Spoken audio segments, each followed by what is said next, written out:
میرے انتہائی قابل قدر ذی قدر و ذی وقار سامعین محترم، بزرگان مکرم، نوجوان دوستوں، بھائیوں، ساتھیوں،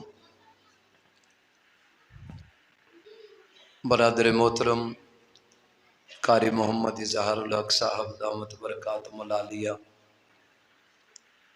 مخدومی مکرم حضرت قاری حق نواز صاحب دامت برکاتہم العالیہ، ان حضرات کے حکم کی بجاوری اور پیروی کرتے ہوئے آج کے اس مختصر لیکن پر اثر مبارک پروگرام میں اللہ تعالیٰ کے فضل و احسان سے حاضری اور گفتگو کا موقع میسر آیا ہے۔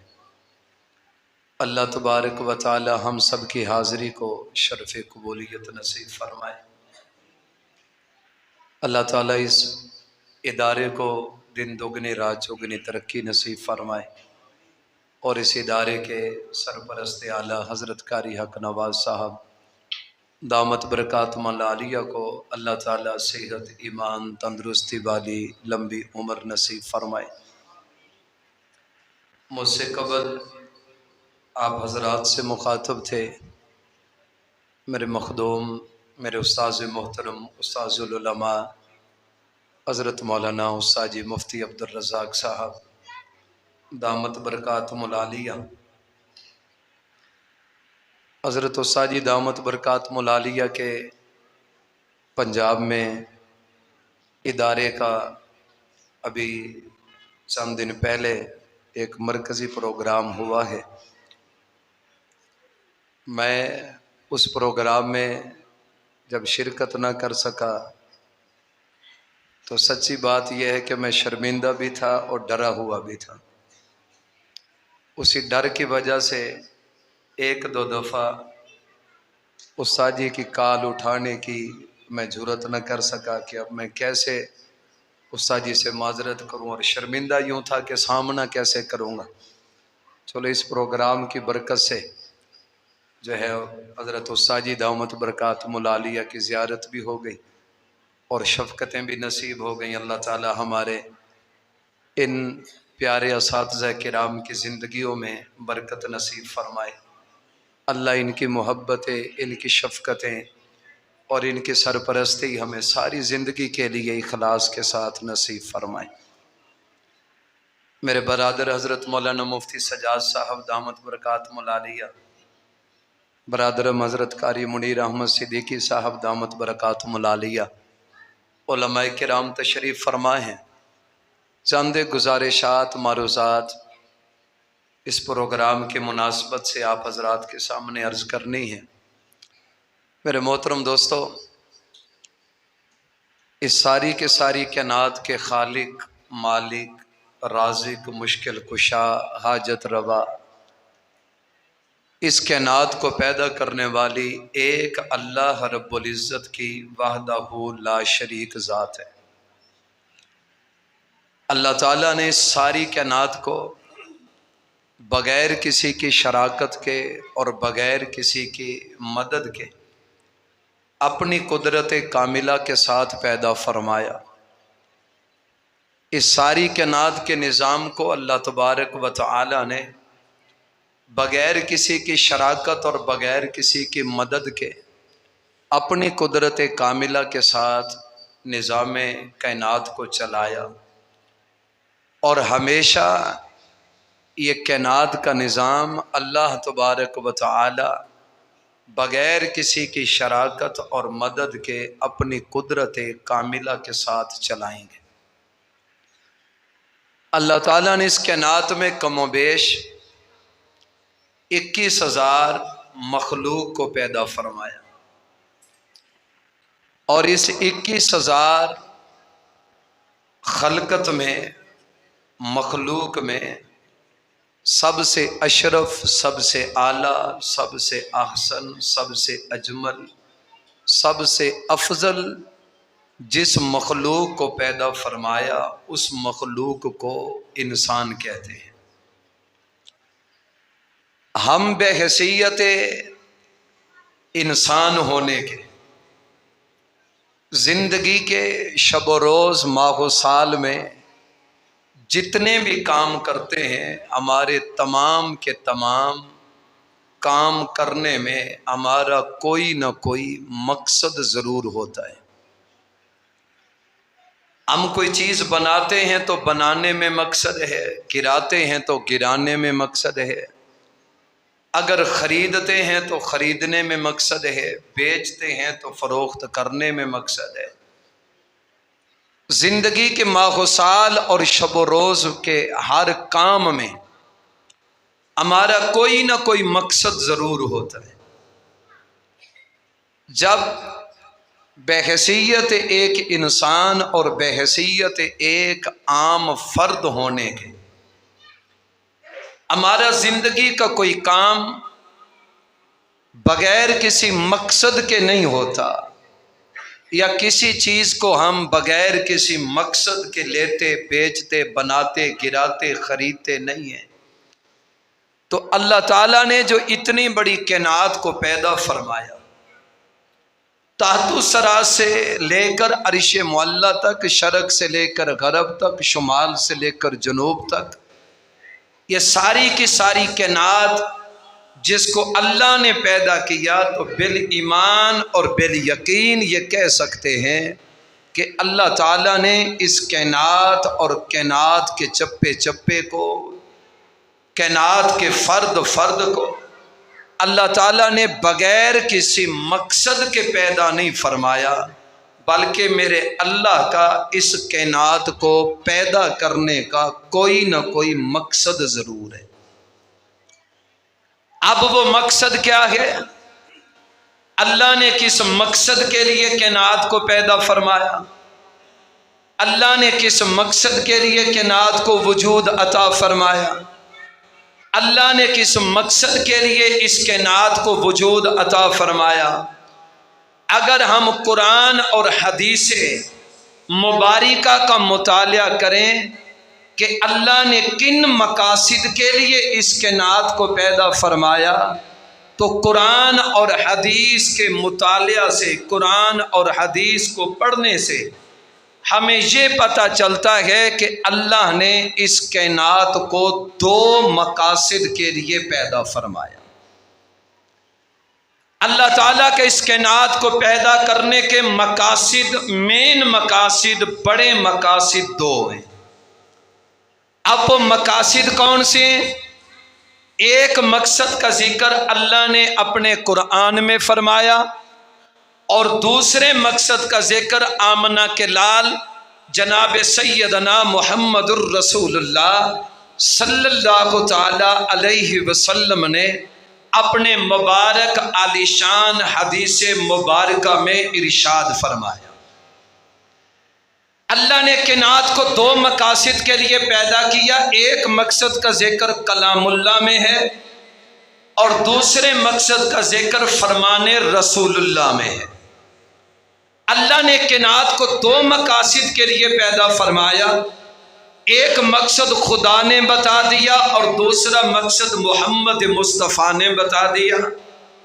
और हम चूँकि मुसलमान हैं, हमारा अकीदा और ईमान ये है कि जो कुरान में आ जाए, नबी के फरमान में आ जाए, जो खुदा बता दे या मुस्तफ़ा बता दे, जो कलामुल्लाह में हो या हदीस रसूलुल्लाह में हो, बहसीयत मुसलमान हमारा अकीदा और ईमान ये है कि सारी की सारी कायनात के बातों में शक हो सकती है, अर्श वाले रब का कुरान भी सच्चा है और फर्श वाले मेरे मीठे मोहम्मद का हर फरमान भी सच्चा है। अब एक मकसद अल्लाह ने बताया कुरान में और दूसरा मकसद बताया मेरे नबी ने अपने फरमान में। हम कुरान को भी सच मानते हैं, नबी के फरमान को भी सच मानते हैं। कुरान भी हक है, नबी का फरमान भी हक है। जो कुरान में आ जाए वो भी लारैब है, जो नबी के फरमान में आ जाए वो भी लारैब है। बल्कि हो नबी का उम्मती मुसलमान हो, आका का आशिक हो, नबी का उम्मती हो, वो मुसन्निफ हो, वो मुहक्किक हो, वो मुदक्किक हो, वो साइंसदान हो, वो प्रोफेसर हो, वो ताजिर हो, वो साहिब इल्म हो, वो साहिब मुतालिया हो, कोई भी हो हो मुसलमान नबी का आशिक, लेकिन वो कभी भी मुसलमान अपनी अकल को अल्लाह के कुरान के मुकाबले में नहीं लाता, वो अपनी अकल को नबी के फरमान के मुकाबले में नहीं लाता। अगर कुरान कुछ कहे इसकी अकल और माने, कुरान का हुक्म और हो इसका मुतालिया और कहे, कुरान का हुक्म और हो इसकी तहकीक और हो, हदीस का हुक्म और हो, ये कहे कि मेरा मुतालिया और है। आशिक और मुसलमान की निशानी ये है कि ये अपनी अकल को, अपने मुताले को, अपनी तहकीक को कुरान और नबी के फरमान के मुकाबले में नहीं लाता। ये ऐलान करता है कि मेरा मुतालिया नाक़िस हो सकता है, मेरी सोच गलत हो सकती है, मेरी तहकीक गलत हो सकती है, मेरे मुताले में फ़र्क आ सकता है, लेकिन जो कुरान में हो, नबी के फरमान में हो, मेरी तहकीक तो गलत हो सकती है। अर्श वाले रब का कुरान भी सच्चा रहेगा, फर्श वाले मोहम्मद का फरमान भी सच्चा रहेगा। तो अल्लाह ने कायनात को दो मकासद के लिए पैदा फरमाया। अब उन दो मकासद में से पहले मकसद का जिक्र अल्लाह ने अपने कलाम पाक में फरमाया। अल्लाह फरमाते हैं वमा खलक़तुल जिन्न वल इंसा इल्ला लियअबुदून। अल्लाह फरमाते हैं कि मैंने जिन्नात और इंसानों को ऐसे ही पैदा नहीं कर दिया, बल्कि मैं अल्लाह ने जिन्नात और इंसानों को पैदा किया है अपनी इबादत के लिए, कि इंसान हो अल्लाह की इबादत हो, सर इंसान का हो अल्लाह का सजदा हो, वजूद इंसान का हो इबादत खुदा की हो, ज़बान इंसान की हो तौहीद खुदा की हो, माल इंसान का हो और रास्ता खुदा का हो, माल इंसान का हो, कुर्बानी खुदा की हो, आँख इंसान की हो और इस आँख में अल्लाह की खशियत और खौफ उसमें मौजूद हो, दिल इंसान का हो, मोहब्बत खुदा की हो। वमा खलक़तुल जिन्ना वल इंसा इल्ला लियअबुदून। अल्लाह फरमाते हैं मैंने जिन्नात और इंसानों को अपनी इबादत के लिए पैदा किया है। अब क़यामत की सुबह तक अल्लाह की धरती पर इंसान का वजूद भी बाकी रहेगा और क़यामत की सुबह तक अल्लाह की धरती पर अल्लाह की इबादत भी बाकी रहेगी। वमा खलक़तुल जिन्न वल इंसा इल्ला लियअबुदून। यहाँ पर एक बात और समझने की है। मैंने दावा ये किया कि अल्लाह ने सारी कायनात को अपनी इबादत के लिए पैदा किया, और जो मैंने दलील दी कुरान मजीद की आयत, अल्लाह ने उसमें दो का जिक्र फरमाया, एक जिन्नात का और दूसरा इंसानों का। आप में से कोई सोच सकता है कि मौलवी साहब ने कहा सारी कायनात बनी इबादत के लिए, और जो दलील दी अल्लाह ने उसमें जिक्र किया दो का। मेरे दोस्तों, अल्लाह ने इस आयत में इंसान और जिन्नात ये दो का नाम लेकर जिक्र इसलिए किया कि अल्लाह की इबादत के मुकल्लफ ये दो हैं। जिन्नात मुसलमान भी हैं, जिन्नात काफिर भी हैं, जिन्नात अच्छे भी हैं, जिन्नात बुरे भी हैं, जिन्नात नेक भी हैं, जिन्नात बद भी हैं। इसी तरह इंसान मुसलमान भी है, इंसान काफिर भी है, इंसान वलीउल्लाह भी है, इंसान गुनाहगार भी है। वरना अल्लाह की इबादत बसूरत तस्बीह और तहलील ये सारी कायनात करती है। मेरे पैगंबर ने फरमाया था कि ये जानवर अल्लाह की तस्बीह बयान करते हैं, परिंदे अल्लाह की तस्बीह बयान करते हैं, कीड़े मकोड़े अल्लाह की तस्बीह बयान करते हैं, यहाँ तक कि ये बेजान पत्थर भी अल्लाह की तस्बीह बयान करता है। क़यामत की सुबह तक अल्लाह की कायनात का हर खलकत का हर फर्द अल्लाह की तस्बीह बयान करता है, क़यामत तक तस्बीह बयान करता रहेगा। वमा खलक़तुल जिन्न वल इंसा इल्ला लियअबुदून। अल्लाह फरमाते मैंने जिन्नात और इंसानों को अपनी इबादत के लिए पैदा किया। अब अल्लाह ने कायनात बनाई अपनी इबादत के लिए, और दूसरा मकसद वो बड़े मज़े का है, उसको तवज्जो से सुनिएगा। अल्लाह ने कायनात क्यों बनाई? दो मकासद के लिए। अगर कुरान और हदीस का तर्जमा नहीं, कुरान और हदीस का मफहूम निकाला जाए दो जुमलों में कि अल्लाह ने कायनात को क्यों बनाया। बहसीयत एक तालिबुल इल्म के मैं ये अर्ज करूंगा, अल्लाह ने कायनात को दो मकासद के लिए पैदा किया। पहला मकसद इबादत खुदा और दूसरा मकसद आमद मोहम्मद मुस्तफ़ा। अल्लाह ने कायनात को इन दो मकासद के लिए पैदा किया, अल्लाह की इबादत हो, मुस्तफ़ा की आमद हो। अल्लाह की इबादत हो, मुस्तफ़ा की विलादत हो। अल्लाह की इबादत हो, वजूद मुस्तफ़ा हो। अल्लाह की इबादत हो, आका की तशरीफ आवरी हो। अल्लाह की इबादत हो, मेरा पैगम्बर इस कायनात में जलवा फरोज हो। लोगों, अल्लाह ने कायनात को दो मकासद के लिए पैदा किया है कि अल्लाह की इबादत रहेगी, क़यामत तक मोहम्मद मुस्तफ़ा का तज़किरा रहेगा। अब अल्लाह ने कायनात को बनाया इबादत, मोहम्मद मुस्तफ़ा की आमद। अब मेरे नबी अलैहिस्सलातु वस्सलाम की आमद या आका की विलादत या वजूद मुस्तफ़ा या आका की तशरीफ आवरी, ये इस कायनात के बनने का मकसद है। उसकी दलील मेरे नबी का एक फरमान है और उस हदीस के रावी कौन है? एक सहाबी रसूल है जो सिर्फ आम सहाबी नहीं, जलीलुल कदर सहाबी है, जो सिर्फ आम सहाबी नहीं, अजीमुल मर्तबा सहाबी है, जो कोई आम सहाबी नहीं, वो सहाबी है जो नबी का ससुर है, हज़रत अली और फातिमा का दामाद है, 22 लाख मुरब्बा मील का हुक्मरान है, जो ख़त लिखता है तो दरिया भी मानता है, जो आर्डर देता है तो जंगल के दरिंदे भी मानते हैं, जो कलमा पढ़ता है तो आसमान के फरिश्ते भी जश्न मनाते हैं, जो रास्ते से गुजरता है तो शैतान रास्ता छोड़ के भाग जाता है। वो सहाबी है जो कल भी नबी के साथ जन्नत में था, आज भी नबी के साथ जन्नत में है, क़यामत की सुबह तक खत्ताब का बेटा उमर मेरे मोहम्मद के साथ जन्नत में रहेगा। हजरत उमर फरमाते हैं, आका अलैहिस्सलातु वस्सलाम तशरीफ लाए, मस्जिद नबवी का सैन था। आका अलैहिस्सलाम ने सहाबा से फरमाया इकट्ठे हो जाओ। हम इकट्ठे हो गए।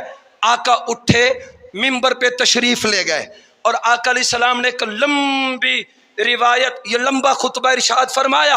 अब उसमें से 2-4 जुमले इस उन्वान की मुनासबत से सिमात कीजिएगा। हजरत उमर फरमाते हैं, आका अलैहिस्सलातु वस्सलाम मिंबर पे गए, आका अलैहिस्सलाम की ज़बान अक़दस पर अंबिया के तज़किरे आ गए। हुजूर ने हज़रत इब्राहीम का तज़किरा किया, हज़रत मूसा का तज़किरा किया, हज़रत ईसा का तज़किरा किया, हज़रत नूह का तज़किरा किया। तज़किरा करते करते मेरे नबी की ज़बान पाक पर जद्दुल अंबिया अव्वलुल बशर अबूउल बशर हज़रत सैयदना आदम अलैहिस्सलातु वस्सलाम का तज़किरा मेरे नबी की ज़बान अक़दस पे जारी हुआ। मेरे पैगम्बर बता रहे हैं, हज़रत आदम को अल्लाह ने बनाया, जन्नत में बनाया, जन्नत की मिट्टी से बनाया।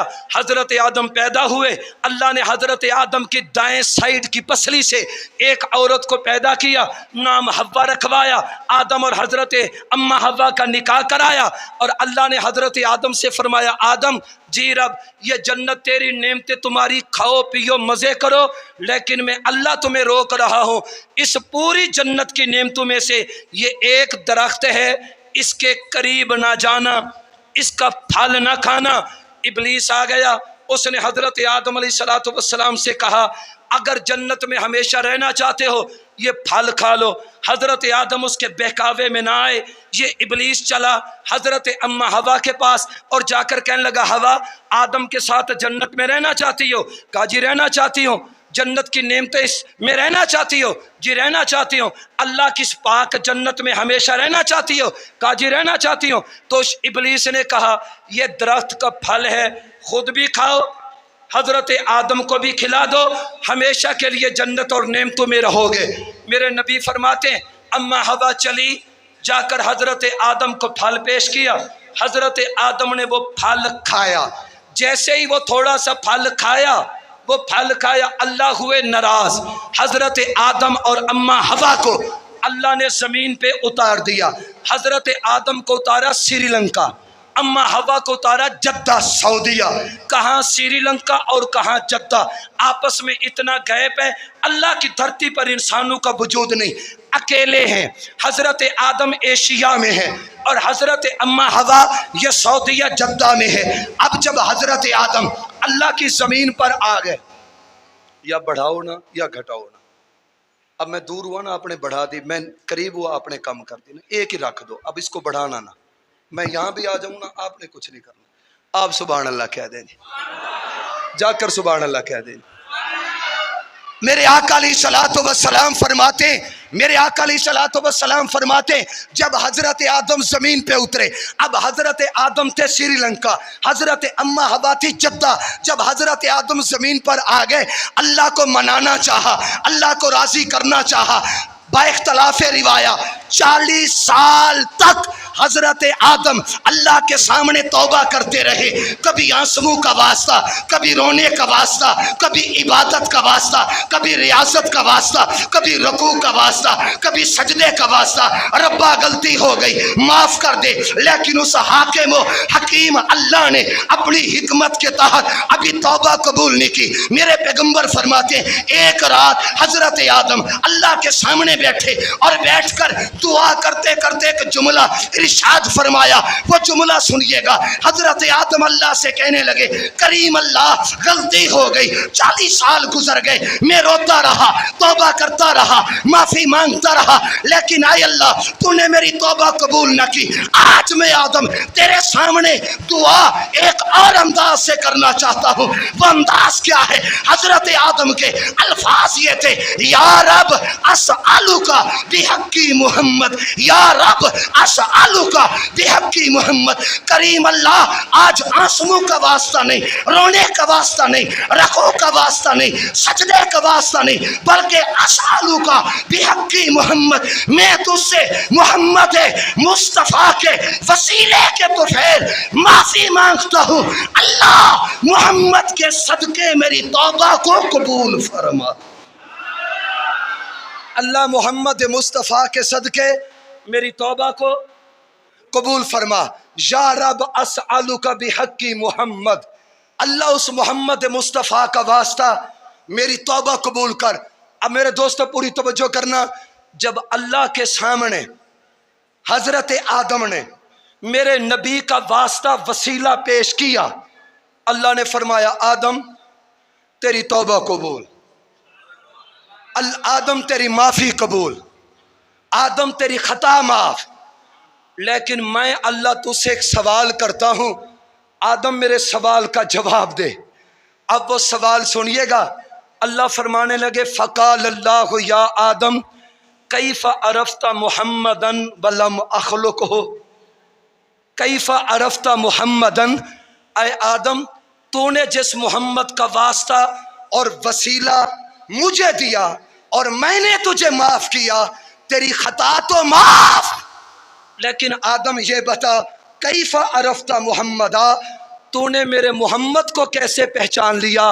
वलम अख़लुक़हु, जिस मोहम्मद का वास्ता देकर तू मुझसे दुआ मांग रहा है, मेरे नबी को पहचाना कैसे? अभी तो मैंने अपने मोहम्मद अरबी को पैदा नहीं किया। अच्छा सुभान अल्लाह बढ़ती है, आंखों ना आंखों थोड़ी मर्जी, सरे की समझ थोड़ी सुभान अल्लाह बनती है, यानी इस जुमले पे ना सुभान अल्लाह कहनी चाहिए थी। अच्छा बाज़ इलाकों में ना रिवाज नहीं होता, बाज़ इलाकों में बड़ा अजीब अजीब रिवाज होता है ना। एक इलाके में जाओ तो उनका रिवाज ये होता है कि मौलवी साहब जो बात करेंगे मजमा सुभान अल्लाह कहते हैं, और बाज़ इलाकों में जाओ तो वहाँ रिवाज ये है कि जितना भी मौलवी जोर लगा ले मजमा सुभान अल्लाह नहीं कहता। आपके इलाके में क्या रिवाज है? नहीं, सुभान अल्लाह कहने का रिवाज है। अगर रिवाज है तो सुभान अल्लाह कह दो, नहीं है तो फिर कोई टेंशन नहीं है रिवाज। अच्छा अगर रिवाज है तो सुना दो सुभान अल्लाह कैसे कहते हैं। अच्छा मैं बंदा मुसाफिर हूँ, गरीब आदमी हूँ, मुसाफिर हूँ, दुआ करता हूँ। चूँकि उस्ताद जी तशरीफ़ फरमाएँ, उस्ताद जी आमीन कहेंगे, आपके हक़ में दुआ कबूल हो जाएगी। करीम अल्लाह, मैं गुनाहगार आदमी, मुसाफिर आदमी, मुसाफिर के लिए तेरे नबी ने एक बशारत दे दी। मेरी झोली में अमल तो कोई नहीं, वो ये एक बशारत है। अल्लाह मैं दुआ करता हूँ तेरे घर में तेरे नबी की ज़िक्र सुनकर ये मेरा मजमा, ये प्यारा मजमा जो हाथ उठाकर सुभान अल्लाह कहे, अल्लाह क़यामत के दिन इन हाथों को मेरे मोहम्मद के हाथों से जामे कौसर नसीब फरमा। अल्लाह इंशाअल्लाह सबको नसीब फरमाएंगे। या आदम कैफ़ा अरफ्ता मोहम्मदन वलम अखलुक हो, मेरे आदम ये तो बता, जिस मोहम्मद का तूने मुझे वास्ता दिया, मेरे नबी को कहाँ से पहचान लिया। वलम अखलुक हो, अभी तो मैंने उस मोहम्मद अरबी को पैदा नहीं किया। बंदा किसी के पास जाए ना और जाकर के यार गाड़ी तो दे, वो अगला कहता है यार गाड़ी मांगता है, अभी तो मैंने गाड़ी खरीदी भी, गाड़ी खरीदूंगा तो तुझे दूंगा ना। अल्लाह मुझे मोहम्मद अरबी का वास्ता, मेरी तौबा कबूल फरमा। अल्लाह फरमाया तौबा तो कबूल, लेकिन कैफ़ा अरफ्ता मोहम्मदा, तूने मेरे मोहम्मद को कहाँ से पहचान लिया। यहाँ मसलक अहलो सुन्नत वल जमात उलमाए देवबंद को एक अकीदा मिला। वो अकीदा क्या कि अभी मेरे आका दुनिया में नहीं आए थे, मेरा मोहम्मद नबी पहले था। आका दुनिया में आए नहीं थे, नबी पहले थे। मेरे जैसे कम इल्म खतीब कभी कभी स्टेज पर बैठकर ये कह देते हैं कि अल्लाह ने मेरे नबी को 40 साल की उम्र में नबी बनाया। ये जुमला बड़ा गलत है। अल्लाह ने मेरे नबी को 40 साल की उम्र में नबूवत नहीं दी, अल्लाह ने मेरे मोहम्मद से 40 साल की उम्र में नबूवत का ऐलान कराया। वरना मेरे आका भी दुनिया में नहीं आए थे, मेरा मोहम्मद नबी था। आका के वालिदैन दुनिया में नहीं आए थे, मेरा आका नबी था। हजरत मूसा दुनिया में नहीं आए थे, मेरा पैगंबर नबी था। हजरत ईसा दुनिया में नहीं आए थे, मेरा पैगंबर नबी था। हजरत इब्राहिम दुनिया में नहीं आए थे, मेरे आका नबी थे। हजरत आदम दुनिया में नहीं आए थे, मेरा पैगंबर नबी था। ओ यारो, न नूरी थे, न नारी थे, न अर्शी थे, न फरशी थे, न मलकी थे, न खलकी थे, न तिरंदे पिरंदे थे, न चिरंदे नबातात जमातात थे, न नूरो बशर थे, न शामो सहर थे, न हजरो कमर थे, न 14 तबक थे, न जमीनो आसमान थी, कुछ भी नहीं था। सबसे पहले दो थे, या ज़ाते खुदा थे या इसमें मोहम्मद मुस्तफ़ा था। इसलिए तो हजरत नानोतवी ने कहा था, सबसे पहले मशीयत के अनवार से नक्श रूह मोहम्मद बनाया गया, फिर उसी नक्श से मांग कर रोशनी बस में कौनों मकान को सजाया गया। वो मोहम्मद भी, अहमद भी, महमूद भी, हुस्न मुतलक का शाहिद भी, मशहूद भी, इल्म हिकमत में वो गैर महदूद भी, ज़ाहिरन उम्मियों में उठाया गया। मुझे क्यों हो हशर का डर, ऐ कासिम मेरा आका है वो, मेरा मौला है वो, जिसके दामन में जन्नत बसाई गई, जिसके हाथों से कौसर लुटाया गया। अच्छा मैं तकरीर में शेर पढ़ूं तो भूलता ज़रूर हूँ। अगर अब सुभान अल्लाह कहो तो एक शेर और सुनाता हूँ, अल्लाह करे भूले ना। शेर बड़ा प्यारा है, और उस शेर को सुनने से पहले ये सुनो कि हमारे मुल्क पाकिस्तान के कौमी शायर गुजरे हैं, हज़रत डॉक्टर अल्लामा मोहम्मद इकबाल। शायर मशरक़ थे, अरबी फ़ारसी और उर्दू के शायर थे। एक दिन यारों की मजलिस में बैठे बैठे कहने लगे कि मैंने बड़े दीवान लिखे, बड़े कलाम लिखे, बड़ी किताबें लिखी, शिकवा जवाब शिकवा, बांगे दरा, बाले जिब्रील, बड़ी मेरी शायरी है। अगर ये दारुल उलूम देवबंद में बैठकर पढ़ाने वाला मौलवी, जिसे दुनिया शेखुल हिंद हज़रत मौलाना महमूदुल हसन देवबंदी के नाम से याद करती है, अल्लामा इकबाल कहता है इस देवबंदी मौलवी ने नबी की नात के, नबी की तारीफ के 4 जुमले, 4 फिक्रे ऐसे लिखे हैं, अगर ये मौलवी मुझे अपनी नात के 4 फिक्रे दे दे तो मैं अल्लामा इकबाल अपना सारा दीवान, सारा कलाम, सारी शायरी इस मौलवी की झोली में डालने के लिए तैयार हूँ। सारा कुछ देता हूँ, ये 4 जुमले दे दे।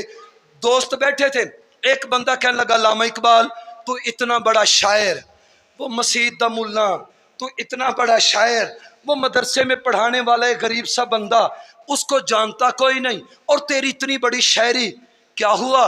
کیا تو اپنا سارا دیوان، سارا کلام اس کو دے دے گا؟ کس کے بدلے میں؟ علامہ اقبال نے کہا 4 جملے۔ کہا وہ 4 جملے کون سے ہیں؟ علامہ اقبال نے تڑپ کے کہا تھا، میں نے بڑا دیوان لکھا، بڑا کلام لکھا، بڑی کتابیں لکھی، شکوہ جواب شکوہ لکھا، اردو عربی فارسی میں نے بڑے شعر کہے، لیکن اس مولوی نے نبی کی نعت کے 4 جملے ایسے کہے، میں سارا کلام دینے کے لیے تیار ہوں۔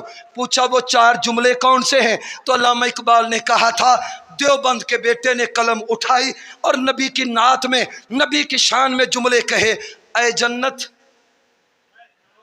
اے جنت، تجھ میں حور و قصور رہتے ہیں، میں نے مانا ضرور رہتے ہیں، مگر میرے دل کا طواف کر جنت کے میرے دل میں حضور رہتے ہیں۔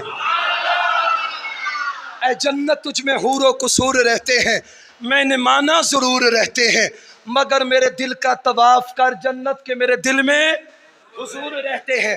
فقال اللہ یا آدم کیف عرفت محمدن ولم اخلقہ، آدم یہ تو بتا تو نے میرے محمد کو کیسے پہچان لیا؟ ابھی تو میں نے صرف تجھے پیدا کیا ہے، تیری پسلی سے اماں حوا کو پیدا کیا ہے، اور تو کوئی بشر آیا نہیں، میرے نبی کو کیسے پہچان لیا؟ اب حضرت آدم کا جواب سنیے گا، کہنے لگے لِأَنَّكَ لَمَّا خَلَقْتَنِي بِيَدِكَ، اللہ جب تو نے مجھے اپنے ہاتھوں سے بنایا، اللہ ہاتھوں سے پاک، کما یلیق بشانہ، اللہ جب تو نے مجھے اپنے ہاتھوں سے بنایا، وَنَفَخْتَ فِيَّ مِن رُوحِكَ، پھر میرے جسم میں تو نے روح کو ڈالا۔ اب جسم تھا، جسم میں آ گئی روح، زندگی آ گئی نا۔ حضرت آدم کہنے لگے اللہ تو نے بنایا میرا جسم، جسم میں ڈالی روح، وَرَفَعْتُ رَأْسِي، بندہ جاگے تو پہلے سر اٹھاتا ہے نا، کہ میں نے سر اٹھایا۔ اب توجہ سے سنیے گا، لِأَنَّكَ لَمَّا خَلَقْتَنِي بِيَدِكَ وَنَفَخْتَ فِيَّ مِن رُوحِكَ، اللہ جب تو نے میرا جسم بنایا، اپنے ہاتھوں سے بنایا، پھر میرے اندر روح کو ڈالا، پھر میں زندہ ہوا، پھر میں نے آنکھیں کھولی، پھر میں نے سر اٹھایا۔ اللہ جب سر اٹھایا تو کیا دیکھا؟ فَرَأَيْتُ عَلَىٰ قَوَائِمِ الْعَرْشِ مَكْتُوبًا لَا إِلَٰهَ إِلَّا اللَّهُ مُحَمَّدٌ رَّسُولُ اللَّهِ۔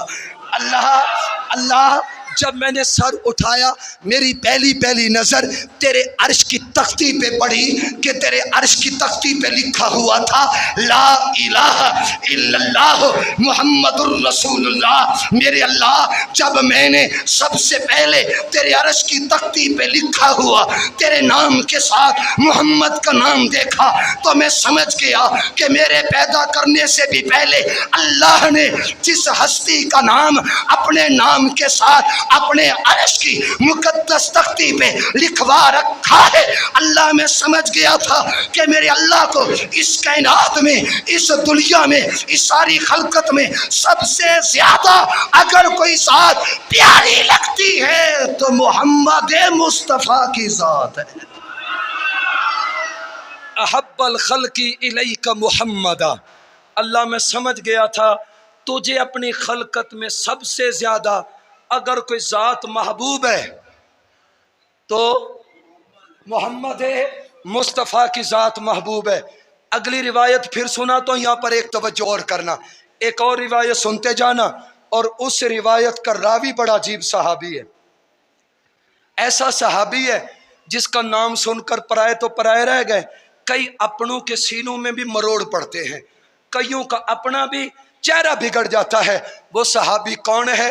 جو میرے پاک پیغمبر کا سالہ ہے، جو 64,65,000 مربع میل کا حکمران ہے، جو میرے پیغمبر کا ذاتی خادم ہے، جو میرے پاک پیغمبر کا کاتب ہے، جو اپنے ہاتھوں سے قرآن بھی لکھتا ہے، وہ صحابی ہے کاتب الوحی والقرآن، فاتح مصر و شام، مرشد حسنین کریمین، حضرت سیدنا امیر معاویہ رضی اللہ تعالی عنہ۔ آج مرزا جیل میں اور غامدی جیسا آدمی سوشل میڈیا پہ بیٹھ کر چیلنج دے کے کہتا ہے او جی حضرت امیر معاویہ کی شان میں मेरे नबी की कोई हदीस नहीं, अगर हदीस ले आओ तो हम मान जाएंगे। मैं अर्ज करता हूँ, मैं इस बहस में नहीं पढ़ता कि हुजूर की कौन कौन सी हदीस सहीया हजरत अमीर मुआविया की शान में है, लेकिन मैं कहता हूँ आका के सहाबा की तादाद तकरीबन 1.25 लाख थी। उन 1.25 लाख सहाबा में से हुजूर ने कितने सहाबा का नाम लेकर उनकी फजीलत बयान की, उनके नाम गिन लो। चलो इससे भी हट जाओ, 1.25 लाख सहाबा में से जाओ दुनिया की सारी तारीख की किताबें टटोलो, फरोलो, चेक करो, मुताला करो, आका के सिर्फ 70,000 सहाबा का तज़किरा मिलेगा, बाकी किधर है? अगर उनका नाम नहीं पता तो क्या उनकी अजमत खत्म हो गई? अगर किसी का नाम लेकर मेरे नबी ने कोई हदीस बयान नहीं की तो क्या उसकी फजीलत ख़त्म हो गई? अमीर मुआविया की शान में अगर मेरे नबी का कोई फरमान ना भी हो तो फाइजून में मुआविया तो शामिल है, मुहतदून में मुआविया तो शामिल है, मुत्तकून में अमीर मुआविया तो शामिल है, हिजबुल्लाह में अमीर मुआविया तो शामिल है, रज़ी अल्लाहु अन्हुम व रज़ू अन में मुआविया तो शामिल है। मुआविया वो है जो मेरे नबी का सहाबी है, सहाबी कल भी जन्नती, आज भी जन्नती, कयामत तक जन्नती रहेंगे और कयामत के साथ मेरे मोहम्मद की माइयत में जन्नत में होंगे। हजरत अमीर मुआविया रावी हैं, उस हदीस कुदसी को सुन लीजिए। फरमाया अल्लाह ताला ने सबसे पहले कलम को पैदा किया, कलम, नून वल कलम वमा यस्तुरून, अल्लाह ने कलम को पैदा किया और पैदा करने के बाद अल्लाह ने कलम से फरमाया कलम, कलम बोली, कलम ने गुफ्तगू की। अल्लाह चाहे तो बंदू को चुप करा सकता है, अल्लाह चाहे तो कलम को जुबान अता कर सकता है, अल्लाह चाहे तो इंसान को चुप करा सकता है और अल्लाह चाहे तो काफिर की मुट्ठी में बंद पत्थरों से भी मेरे मोहम्मद का कलमा पढ़वा सकता है। अल्लाह ने कलम को दी कुव्वत गोयाई, कलम बोली। कलम कहने लगी जी रब। अल्लाह ने फरमाया कलम मैंने तुझे पैदा किया लिखने के लिए, लिख। कलम कहने लगी क्या लिखूं? तो आगे अल्लाह ने फरमाया जो तू लिखना चाहे वो लिख, तेरी मर्जी, जो लिखना चाहे लिख दे। कलम कहने लगी अल्लाह लिखती तो अपनी मर्जी से हूं लेकिन 2 शर्तें हैं। कितनी शर्तें? 2। अल्लाह ने पूछा वो कौन सी? कलम ने पहली शर्त लगाई, अल्लाह किसी आम तख्ती पर, फट्टी पर, पत्ते पर, दीवार पर, मकान पे नहीं लिखूंगी, अल्लाह मैं लिखूंगी तो तेरे अर्श की तख्ती पे लिखूंगी। अल्लाह ने फरमाया तेरी शर्त कबूल, दूसरी बता। तो कलम शर्त लगा के कहने लगी अल्लाह पहली शर्त तेरे अर्श की तख्ती पे लिखूंगी और दूसरी शर्त यह है मुझसे वादा कर जो मैं लिख दूं तो फिर कभी मेरे लिखे हुए को मिटाएगा नहीं, अल्लाह कभी मिटाएगा नहीं। अल्लाह ने फरमाया कलम मेरा अर्श की तख्ती हाजिर और मैं वादा करता हूँ कलम कि मैं अल्लाह तेरे लिखे हुए को कभी नहीं मिटाऊंगा। कलम चली, अल्लाह के अर्श पे पहुंची और अल्लाह की तख्ती पे लिखना शुरू किया। लिखा क्या था? ला इलाहा इल्लल्लाह मुहम्मदुर रसूलुल्लाह। अभी कोई पैदा नहीं हुआ, जमीन व आसमान का वजूद नहीं, अल्लाह के अर्श की तख्ती पर कायनात के बनने से पहले या खुदा का नाम था या खुदा के नाम के साथ मेरे मोहम्मद मुस्तफ़ा का नाम था। ऐ आदम तूने मेरे मोहम्मद को कैसे पहचाना? कहा जब तूने मुझे पैदा किया मैंने सर उठाया, तेरी अर्श की तख्ती पे नाम लिखा हुआ था। अब जुमला सुनना, अल्लाह ने फरमाया फ़क़ाल अल्लाहु सदक़ता या आदम, अल्लाह फरमाया आदम ते सच आखे। आदम आपने सच कहा, मैं अल्लाह कहता हूँ तूने सच कहा। क्या सच कहा? कि मेरी खलकत में मुझे सबसे ज़्यादा कोई ज़ात प्यारी है तो वो मोहम्मद मुस्तफ़ा की ज़ात प्यारी है। अब जो रिवायत आती है ना उसमें अल्लाह ने हज़रत आदम की दर्जन से ज़्यादा फजीलतें बताई, अल्लाह ने बताई। चलो उनको ऐसे एक सांस में सुन लो। फिर अल्लाह ने एक फजीलत मेरे नबी की ऐसी बताई कि हमारी पंजाबी में कहते हैं गल मुका छड़ी। एक फजीलत नबी की ऐसी बताई जो सारी फजीलतों पे भारी। अब अल्लाह ने हज़रत आदम की क्या फजीलतें बताई? फरमाया आदम जी रब तुझे मैंने बनाया, अपने हाथों से बनाया, जन्नत की मट्टी से बनाया, हसीन व जमील बनाया, आला जिस्म अता किया, फिर जिस्म में रूह को डाला, फिर तुझे हयात बख्शी, फिर तेरे बाएं तरफ की पसली से औरत को पैदा किया, फिर नाम हव्वा रखा, پھر تیرا اور حوا کا جنت میں نکاح کرایا، پھر تمہارے درمیان ازدواجی محبت کے رشتے کو قائم کیا، پھر تجھے ساری دنیا کا علم دیا، پھر سارے فرشتوں کو بلا کر تجھے سجدہ کرایا۔ جس نے تیرے سجدے کا انکار کیا میں اللہ نے اس کی عبادت کو نہیں دیکھا، جس نے میرے خلیفہ کے سجدے کا انکار کیا میں اللہ نے اسے قیامت تک ابلیس لعین شیطان مردود بنایا۔ پھر میں نے تجھے ساری کی ساری جنت نعمت میں دی، آدم یہ سارا تیرے لیے، لیکن جس محمد عربی کا نام تو نے میرے عرش کی تختی پہ پڑھا، اس محمد عربی کی ایک فضیلت میں اللہ بتاتا ہوں۔ وہ فضیلت کیا ہے؟ وہ فضیلت سنیے گا۔ میں نے عرض کیا تھا اللہ نے کائنات کو پیدا کیا دو مقاصد کے لیے، عبادت خدا، آمد محمد مصطفیٰ۔ اب اللہ نے حضرت آدم کی ساری فضیلتیں بیان کر کے فرمایا فقال اللہ یا آدم لولا محمد ما خلقتک، لولا محمد ما خلقتک۔ آدم تجھے پیدا کیا، جنت میں پیدا کیا، جنت سے مٹی سے پیدا کیا، اپنے ہاتھوں سے پیدا کیا، تجھے شان دی، عزت دی، مقام دیا، آل دی، اولاد دی، تجھے ابو البشر بنایا، اول البشر بنایا، تیرے خلیفہ، تیرے سجدے کے انکار کرنے والے کو ابلیس بنایا۔ میرے آدم یاد رکھ میں اللہ نے یہ جو ساری فضیلتیں تجھے دی ہیں تو اپنے محمد مصطفیٰ کے صدقے عطا کی ہیں۔ اگر میں نے محمد کو پیدا نہ کرنا ہوتا آدم میں تجھے پیدا نہ کرتا، میں نے محمد کو پیدا نہ کرنا ہوتا تجھے یہ عزتیں عظمتیں نہ ملتی۔ ساتھ وہ حدیث قدسی لگا لو لولا کا لما خلقت الافلاک، فرمایا میرے محبوب یہ زمین و آسمان 14 طبق، ساری کائنات کا ذرہ ذرہ، چپا چپا، یہ ساری کی ساری کائنات کی عزتیں عظمتیں رونقیں رفتیں میرے محمد، یہ ساری کائنات میں نے پیدا کی ہے تو محمد تیرے صدقے پیدا کی ہے۔ اور میری گفتگو کی آج کی گفتگو کا آخری جملہ، اللہ نے کائنات کو کتنے مقاصد کے لیے بنایا؟ 2 مقاصد کے لیے، عبادت خدا، ولادت محمد مصطفیٰ۔ اب ایک جملہ سننا میری گفتگو کا آخری جملہ، اللہ نے 1.25 لاکھ نبی بھیجے، جتنے نبی میرے آقا سے پہلے تشریف لائے، بعد میں تو کوئی نہیں آئے گا۔ اب قیامت تک میرے پاک محمد کے جانے کے بعد کوئی نیا نبی پیغمبر نہیں آئے گا۔ جو حضرت عیسیٰ پرانے نبی آئیں گے وہ نبی بن کر نہیں بلکہ میرے محمد کے امتی بن کر آئیں گے۔ جتنے نبی میرے آقا سے پہلے تشریف لائے، حضرت آدم سے لے کر حضرت عیسیٰ تک، ان نبیوں نے کئی کام کیے، لیکن 2 کام ہر نبی نے کیے۔ بہت کام کیے لیکن 2 کام ہر نبی نے کیے۔ وہ 2 کام کیا ہیں؟ جائیے جن انبیاء کا تذکرہ قرآن میں، حدیث میں، قصص کی کتابوں میں یا تاریخ کی معتبر کتابوں میں موجود ہے، جن نبی کے تذکرے ملتے ہیں ہر نبی نے 2 کام کیے۔ ویسے بہت کام کیے لیکن ہر نبی نے 2 کام کیے۔ وہ 2 کام کیا؟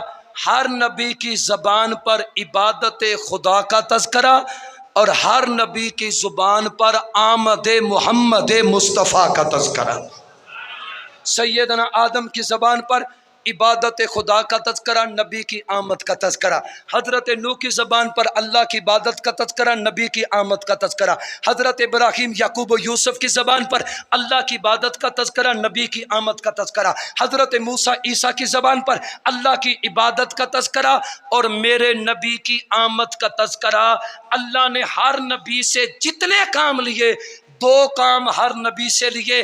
ہر نبی کی زبان پر اللہ نے اپنی عبادت کے تذکرے کو جاری کرایا اور ہر نبی کی زبان پر اپنے محمد کی ولادت کے تذکرے کو جاری کرایا۔ اب ہم کون ہیں؟ الحمدللہ اب ہمارے نبی آ چکے ہیں اور اللہ نے کائنات کو عبادت کے لیے پیدا کیا، آمد کے لیے پیدا کیا۔ آمد ہو گئی، اب عبادت کے لیے اللہ نے ایک شرط لگا دی۔ وہ شرط کیا؟ اب اللہ کو وہ عبادت قابل قبول ہے جو عبادت خدا کی ہو، طریقہ محمد مصطفیٰ کا ہو۔ وہ تو ہے عبادت جس عبادت سے نبی کی سنت، نبی کا طریقہ ہٹ جائے، وہ محرم ہو وہ تب بھی بدعت، وہ ربیع الاول ہو وہ تب بھی بدعت۔ محرم اگر صدمہ ہے تو یہاں پر اپنی مرضی نہیں چلے گی، نبی کا طریقہ صبر کا، اور ربیع الاول اگر خوشی ملی ہے تو یہاں اپنی مرضی نہیں بلکہ نبی کا طریقہ بتایا ہوا شکر کا، مصیبت آ جائے تو صبر، خوشی مل جائے تو شکر، زندگی کے ہر معاملے میں اللہ کو وہ عبادت قابل قبول ہے کہ حکم خدا کا ہو، سنت محمد مصطفیٰ کی ہو، حکم خدا کا ہو، عبادت محمد مصطفیٰ کی ہو، نماز خدا کی ہو، طریقہ محمد مصطفیٰ کا ہو، سجدہ رکوع خدا کا ہو، طریقہ محمد مصطفیٰ کا ہو۔ اللہ ساری زندگی کے لیے ہمیں اپنی عبادت نصیب فرمائے، اور جناب سیدنا محمد الرسول اللہ صلی اللہ تعالی علیہ وسلم کی سنت، نبی کی محبت، نبی کا عشق، نبی کی تابعداری اور آقا علیہ السلام کی سچی فرما برداری اللہ ہمیں ساری عمر کے لیے نصیب فرمائے۔ اللہ تعالی حضرت قاری حق نواز صاحب کو صحت دیں۔ اب تو ماشاءاللہ صحت آگے، جوان دل ہو گیا نا، چلو ہی بزرگ تھے ودے ہن، بڑھے پایا ودا ہن دوبارہ جوان دل تھی گئے۔ وہ مجھے ایک بات یاد آ گئی، حضرت مولانا سمیع الحق شہید رحمۃ اللہ علیہ کا دل کا بائی پاس ہوا نا، تو اس وقت ہمارے آرمی چیف ہوا کرتے تھے، یہ کیا نام تھا، راحیل شریف، تو وہ مولانا سمیع الحق صاحب کو ملنے کے لیے ہسپتال میں گئے۔ مولانا ہوش میں تھے، صحت ٹھیک تھی، تو راحیل شریف نے از راہ مذاق ڈاکٹر کو بلایا اور بلا کر کہنے لگے کہ مولانا سمیع الحق صاحب کا دل اچھے طریقے سے دھو دیا ہے، اس کے دل کو اچھے طریقے سے دھویا ہے؟ تو مولانا سمیع الحق صاحب ہنس کے کہنے لگے کہ راحیل شریف کو کہتے، چیف صاحب میں نے ڈاکٹر صاحب کو کہا تھا میرا سارا دل دھو دینا، لیکن جہاں پر طالبان لکھا ہونا اس کو نہیں دھونا۔ سارا دل اچھے طریقے سے دھو دیں اور طالبان کا دل نہ دھلے۔ اللہ کرے کہ قاری حق نواز صاحب کا سارا دل دھل چکا ہے، اب دل جوان ہے، اللہ جسم بھی جوانی نصیب فرمائے، صحت بھی جوانی والی نصیب فرمائے۔ اللہ ہم سب کو دنیا اور آخرت کی عزت کامیابیاں نصیب فرمائے، زندگی باقی ملاقات باقی۔ وَأَقُولُ قَوْلِي هَذَا وَآخِرُ دَعْوَانَا أَنِ الْحَمْدُ لِلَّهِ رَبِّ الْعَالَمِينَ۔ حضرت استاذ